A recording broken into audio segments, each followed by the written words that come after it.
नमस्कार, सच कहूं बुलेटिन में आपका स्वागत है। पेश है आज के मुख्य समाचार। प्रधानमंत्री नरेंद्र मोदी ने सोमवार को कहा कि भारत के पास हथियार एवं सैन्य उपकरण बनाने का सदियों पुराना अनुभव है, लेकिन देश की आज़ादी के बाद अनेक वजहों से इस व्यवस्था को उतना मजबूत नहीं किया गया। उन्होंने जोर देकर कहा कि भारत अब अपनी रक्षा विनिर्माण क्षमता को तेज गति से बढ़ाने को प्रतिबद्ध है। पुडुचेरी के मुख्यमंत्री वी नारायणसामी और उनके मंत्रिमंडल के सदस्यों ने सोमवार को विश्वास मत में सरकार की हार के बाद उपराज्यपाल तमिलसाई सौंदरराजन को अपना इस्तीफा सौंप दिया। सीबीआई की एक टीम कोयला चोरी मामले में पूछताछ के लिए मंगलवार को तृणमूल सांसद अभिषेक बनर्जी की पत्नी की बहन मेनका गंभीर के कोलकाता स्थित आवास पहुंची। दिल्ली हाईकोर्ट ने नेशनल हेराल्ड मामले में निचली अदालत में सुनवाई पर रोक लगाते हुए सोमवार को मामले में आरोपी कांग्रेस प्रमुख सोनिया गांधी, कांग्रेस नेता राहुल गांधी और अन्य से भाजपा सांसद सुब्रमण्यम स्वामी की याचिका पर जवाब मांगा। देश में पिछले 24 घंटे में कोविड-19 के 14,109 नए मामले सामने आने से कुल संक्रमितों की संख्या बढ़कर 1.10 करोड़ हो गई है। वहीं लगातार 5वें दिन उपचाराधीन मरीजों की संख्या में वृद्धि हुई। कांग्रेस नेता राहुल गांधी ने ईंधन की बढ़ती कीमतों को लेकर प्रधानमंत्री नरेंद्र मोदी के नेतृत्व वाली सरकार पर निशाना साधा और आरोप लगाया कि केंद्र सरकार आम आदमी की जेब खाली कर रही है और अपने मित्रों की जेब मुफ्त में भर रही है। बंबई हाईकोर्ट ने बीमार कवि वरवरा राव को चिकित्सा के आधार पर सोमवार को 6 महीने की अंतरिम जमानत दे दी। उत्तर प्रदेश की योगी आदित्यनाथ सरकार ने सोमवार को वित्त वर्ष 2021-22 के लिए राज्य विधानसभा में 5.5 लाख करोड़ का बजट पेश किया। उन्नाव जिले में असोहा थाना इलाके के बुबुरुहा गांव में दलित लड़कियों की संदिग्ध परिस्थितियों में मौत के संबंध में झूठी एवं भ्रामक सूचना फैलाने के मामले में 8 ट्विटर खातों और इनके यूजर्स के खिलाफ रविवार शाम को एफआईआर दर्ज की। जम्मू कश्मीर की पूर्व मुख्यमंत्री महबूबा मुफ्ती को सोमवार को फिर से सर्वसम्मति से पीपुल्स डेमोक्रेटिक पार्टी पीडीपी का अध्यक्ष चुना गया। दादरा और नगर हवेली से लोकसभा सदस्य मोहन डेलकर दक्षिण मुंबई के एक होटल में मृत पाए गए हैं। माना जा रहा है कि उन्होंने सुसाइड किया है। पुलिस ने उनके शव को पोस्टमार्टम के लिए भेज दिया है। डेलकर निर्दलीय सांसद थे। वे 1989 में पहली बार सांसद बने। तब से लेकर वे अब तक 7 बार लोकसभा के लिए चुने जा चुके थे। कोरोना के बढ़ते मामलों से निवेशकों ने सोमवार को जमकर शेयर बेचे। इसके चलते शेयर बाजार लगातार 5वें दिन गिरावट के साथ बंद हुआ। बीएसई सेंसेक्स 1145 अंक नीचे 49,744 पर बंद हुआ। सुबह इंडेक्स ने दिन के सबसे ऊंचे स्तर 50,986 को भी टच किया। चौतरफा गिरावट के चलते लिस्टेड कंपनियों का मार्केट कैप 4.1 लाख करोड़ रुपए घटकर 199.88 लाख करोड़ रुपए का हो गया है, जो शुक्रवार को 203.98 लाख करोड़ रुपए का था। राहुल गांधी सोमवार को 2 दिन के दौरे पर अपने संसदीय क्षेत्र वायनाड पहुंचे। यहां उन्होंने ट्रैक्टर रैली समेत कुछ कार्यक्रमों में हिस्सा लिया। प्रधानमंत्री पर तंज कसते हुए पूर्व कांग्रेस अध्यक्ष ने कहा कि नरेंद्र मोदी जब से प्रधानमंत्री बने हैं तो उन्होंने Mahatma Gandhi national rural employment guarantee act यानी मनरेगा का मजाक उड़ाया। इससे भारतीयों का अपमान बताया, लेकिन कोविड के दौर में इसी मनरेगा का इस्तेमाल गरीबों की आय बढ़ाने में किया। गरीबों के खाते में पैसे ट्रांसफर किए गए। देश में पिछले 24 घंटों के दौरान राजधानी दिल्ली, महाराष्ट्र, पंजाब, कर्नाटक और मध्य प्रदेश सहित 14 राज्यों में केंद्र शासित प्रदेशों में कोरोना के सक्रिय मामले बढ़े हैं। जम्मू कश्मीर में सुरक्षा बलों ने श्रीनगर के बाहरी इलाके में पंथा चौक बारामूला राजमार्ग पर सोमवार को शक्तिशाली विस्फोटक उपकरण आईईडी बरामद कर बड़े हमले की साजिश नाकाम कर दी।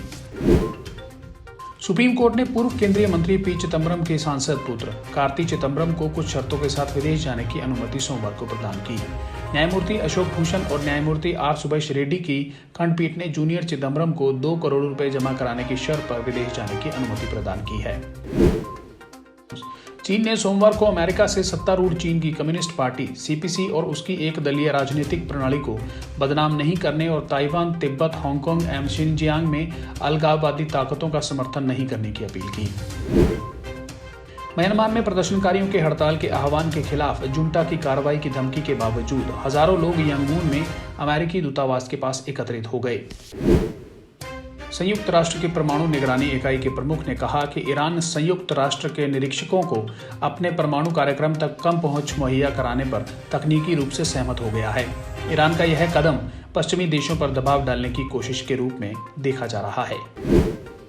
इंग्लैंड के अनुभवी तेज गेंदबाज जेम्स एंडरसन का मामला है कि सरदार पटेल मोटेरा स्टेडियम की नई तैयार की गई पिच पर अभी भले ही हरी घास दिख रही है, लेकिन उन्हें पूरा विश्वास है कि भारत के खिलाफ दिन रात्रि के टेस्ट मैच के शुरू होने से पहले तक उसे काट दिया जाएगा। भारतीय पेशेवर मुक्केबाज विजेंद्र सिंह कोविड-19 महामारी के कारण 1 साल से भी अधिक समय तक बाहर रहने के बाद अगले महीने रिंग में वापसी करेंगे और उनके प्रतिद्वंदी की घोषणा जल्द हो जाएगी। अब खबरें हरियाणा से।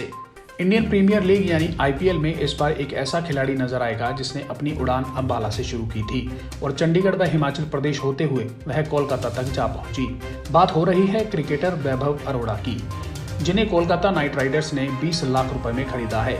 ऑलराउंडर वैभव का बेस प्राइस 20 लाख रुपए ही था और इसी कीमत पर उन्हें खरीदा गया है। बीसीसीआई कोषाध्यक्ष अरुण धूमिल व एचपीसीए सचिव सुमित शर्मा ने उन्हें बधाई दी। हरियाणा के हिसार में डिस्ट्रिक्ट कोर्ट ने 10 साल पुराने बड़छप्पर दोहरे हत्याकांड मामले में 12 लोगों को उम्र कैद की सजा सुनाई है। इस मामले में कुल 15 लोगों को आरोपी बनाया गया था। इसमें 2 की मौत हो गई, जबकि एक नाबालिग होने की वजह से बरी हो गया था। हरियाणा के करनाल जिले में दिल्ली चंडीगढ़ नेशनल हाईवे पर हुए हादसे में एक ही घर के 2 चिराग बुझ गए। एक ट्रक सड़क के किनारे किनारे दौड़ रही बाइक पर पलट गया। हादसे में बाइक सवार दोनों युवकों की मौत हो गई। पुलिस ने शवों को कब्जे में लेकर ट्रक चालक के खिलाफ मामला दर्ज कर लिया है। हरियाणा के कुरुक्षेत्र में भारतीय किसान यूनियन टिकैत ग्रुप के प्रदेश महासचिव जस्तेज संधू पर जानलेवा हमला करने का मामला सामने आया है। संधू पर सोमवार सुबह बाइक सवार युवकों ने ताबड़तोड़ फायरिंग की। जस्तेज पूर्व कृषि मंत्री जसविंदर सिंह संधू के बेटे हैं और किसान आंदोलन में जाने के लिए निकले थे, लेकिन इस हमले में जस्तेज बाल बाल बच गए। वारदात पुलिस चौकी से कुछ ही दूरी पर अंजाम दी गई। हरियाणा के महम में रविवार को एक युवक ने ऐतिहासिक चोरों की बावड़ी में कूदकर जान दे दी। इससे पहले उसने मोबाइल पर वीडियो भी बनाया। मृतक साइबर ठगों के झांसे में आकर लाखों रुपए लुटा चुका था। सुसाइड नोट में बैंक मैनेजर और बीमा एजेंट को अपनी मौत के लिए जिम्मेदार ठहराया है। पुलिस ने शव को पोस्टमार्टम के लिए रोहतक पीजीआई भेज दिया और केस दर्ज कर मामले की जांच शुरू कर दी है। दिल्ली की सरहद पर धरने के 89वें दिन सोमवार को किसानों ने आंदोलन तेज करने की तैयारी शुरू कर दी। दूसरी तरफ जींद जिले के गुलकनी गांव के किसान राम मेहर ने 2 एकड़ गेहूं की फसल को ट्रैक्टर चलाकर नष्ट कर दिया। इसकी वजह उन्होंने किसान नेता राकेश टिकैत के आह्वान को बताया है। टिकैत ने कहा था कि सरकार यह नहीं समझे कि किसान कटाई करने चले जाएंगे और आंदोलन खत्म हो जाएगा। जरूरत हुई तो किसान एक फसल जलाने को भी तैयार है। उनके ऐसा कहने के बाद 10 एकड़ के मालिक राम मेहर ने रविवार को यह कदम उठाया। प्रदेश में कोरोना वायरस का संक्रमण फिर से फैलने लगा है। 14 दिन में ही कोरोना के रोज मिलने वाले नए मरीजों की संख्या दोगुनी हो चुकी है। 26 नवंबर से लगातार घटते हुए 7 फरवरी को नए मरीजों की संख्या 61 तक आ गई थी। इसके बाद फिर से मरीज बढ़ने लगे हैं। प्रदेश में वन्य प्राणियों का आंकड़ा भी लगातार बढ़ रहा है। तेंदुओं की संख्या हरियाणा में बढ़कर 100 के पार जा चुकी है। ये यमुनानगर के क्लेसर, पिंजौर के साथ लगती शिवालिक की पहाड़ियां और अरावली की पहाड़ियों में पल बढ़ रहे हैं। क्लेसर के जंगल में ही इनकी संख्या 30 से 40 के बीच है। इनके शिकार के लिए जंगल में हिरन, सांबर, चीतल सहित कई अन्य वन्य प्राणी उपलब्ध हैं। इनको शिकारियों से बचाने के लिए वन विभाग ने चौकसी बढ़ा दी है। हरियाणा के खरखौदा में सर्वजातीय किसान महापंचायत में किसान नेता राकेश टिकैत ने कहा कि दिल्ली में बैठी सरकार का दिमाग खराब हो गया है। भीड़ से कानून नहीं बदलने की बात कहने वालों को ये नहीं पता कि भीड़ से सरकार भी बदल जाती है। नमस्कार।